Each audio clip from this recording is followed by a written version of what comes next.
You want to worry about free speech? Good. But focus on this story, okay?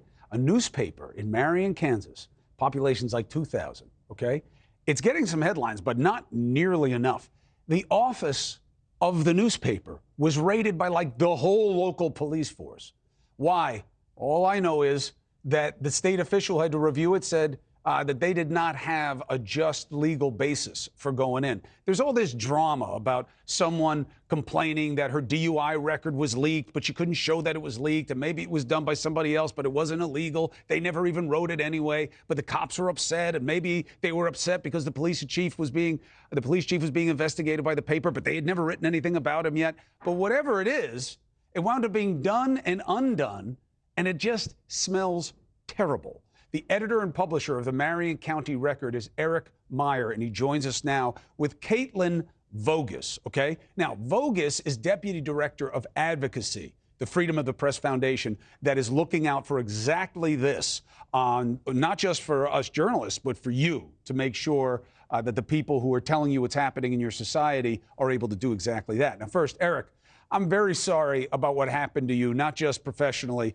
but personally. I know that after the authorities came to your house, your mother, who was elderly, wound up passing away. And whether it was related or not, I'm sure you have your own feelings about that. I'm very sorry for your loss. But in terms of why you think this was done and what it means to you as a longtime reporter and editor, what's your take? You know, honestly, I don't know what it means. I don't know why they did it. We actually initially alerted the police to the existence of this document and offered to help them if they wanted to pursue a case on it. They never responded to our note. The document was a social media message about a DUI in the past of somebody that they were looking at or involved with, but you never wrote about it. You passed it on. That's it. All right, continue. Yeah, we decided it was a stupid thing in a divorce case. It was a letter written by the DMV about reinstating a driver's license, and we wondered how it had been obtained. We verified that it was a legitimate document and then told the police that we got this. We weren't planning to use it. If you thought that there was something improper with how this document was obtained, we would cooperate with you. They never answered us until a week later when they showed up at our doorstep and wanted all our computers, both at the newspaper office, at my mother's house where I was helping stay with her, and at the house of the deputy mayor, the vice mayor in the city of Marion, who had also been involved in this.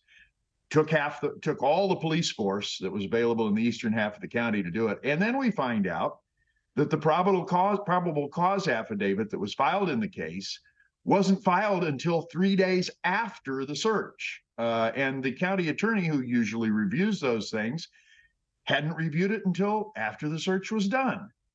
You begin wondering what the heck is going on. And we finally, luckily today, the Kansas Bureau of Investigation interceded, as someone said. We finally are talking to some adults and insisted that this really wasn't a valid search. And the county attorney then relented and said, nope, we really didn't have a valid search warrant.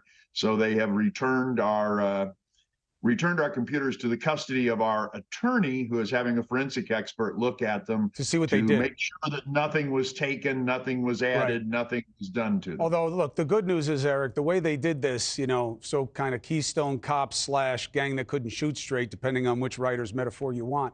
I would be shocked if they were sophisticated enough to do things that you won't be able to track easily on your equipment. But Caitlin, I mean, this is like textbook Banana Republic, all this stuff that we hear in the larger dialogue about freedom of speech and that we look like a banana republic if we do things the wrong way. That's what this is. And yet everyone's not outraged. What's your make on it? This is an incredible attack on freedom of the press in this country, and it's truly shocking that the police would go to these extreme measures to raid a newsroom with the entire police force just because some journalists were investigating information using a state government website. It's beyond belief, and it's beyond belief that a judge would approve this search warrant in the first instance. They've withdrawn the search warrant now, but unfortunately, some of the damage to press freedom is done. It's really intimidating for reporters to have their newsroom searched. Thankfully, the Record was not intimidated, and I congratulate them on putting out an edition of the paper on time. But other reporters around the country are watching this and wondering, could my newsroom be raided? And so it's deeply disturbing to us. Hey, thank you for watching. Please go to newsnationnow.com, newsnationnow.com, and you can find NewsNation on your television provider. And don't forget to click the red subscribe button down below.